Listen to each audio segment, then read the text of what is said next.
composé du médecin urgentiste qui est présent 24 heures sur 24 aux urgences pour les sorties SMUR, d'un infirmier anesthésiste présent 24 heures aussi pour les sorties et de l'AS ambulancier qui intervient en journée pour l'instant.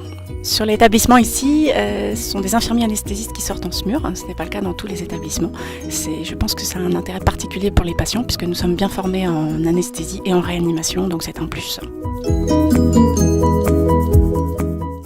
Quand le SMUR est appelé, mon rôle est la préparation du véhicule, puis amener l'équipage sur les lieux d'intervention. Une fois sur place, mon rôle est logistique, c'est d'amener le matériel qu'il faut pour l'infirmier anesthésiste et le médecin. Nous avons aussi un rôle de coordination avec les équipes pluridisciplinaires type pompiers, ambulanciers et équipe SAMU. Nous avons aussi un rôle relationnel avec les familles. Moi, mon rôle il est un petit peu plus technique et médical. Je m'occupe de la partie pose de perfusion, prise en charge technique du patient, prise en charge aussi psychologique du patient et de la famille, ce qui n'est pas toujours évident. Le médecin est là en tant que coordonnateur et la prise des décisions sur la mise en place des traitements.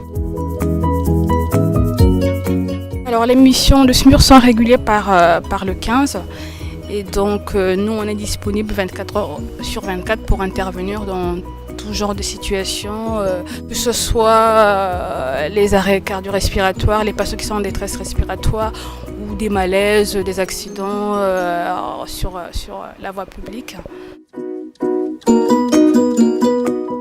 Le SMUR dispose actuellement de 2 véhicules, dont un situé derrière moi qui est arrivé le 30 octobre dernier.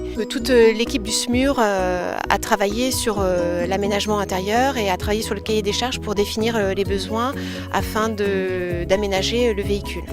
Tous les jours, nous effectuons une vérification du véhicule avec l'infirmier ou l'infirmière anesthésiste. Dans le véhicule de SMUR, on va trouver du matériel pour prendre les constantes des patients, le pouls, la tension, la température. On doit partir avec le moins possible de matériel pour ne pas être trop chargé. Donc on a un sac dans lequel on trouve le matériel de base. On va trouver des bouteilles à oxygène et ensuite que des caisses spécifiques pour chaque pathologie qu'on va sortir en fonction de la cause du départ. Nous sommes équipés du matériel pour prendre en charge tous les patients, quel que soit leur âge, du nouveau-né dans les accouchements jusqu'à la personne âgée. Par an, nous effectuons plus de 700 interventions. Il nous faut 2 à 3 minutes pour réunir l'équipe avant le départ et en moyenne une vingtaine de minutes pour arriver sur les lieux de l'intervention.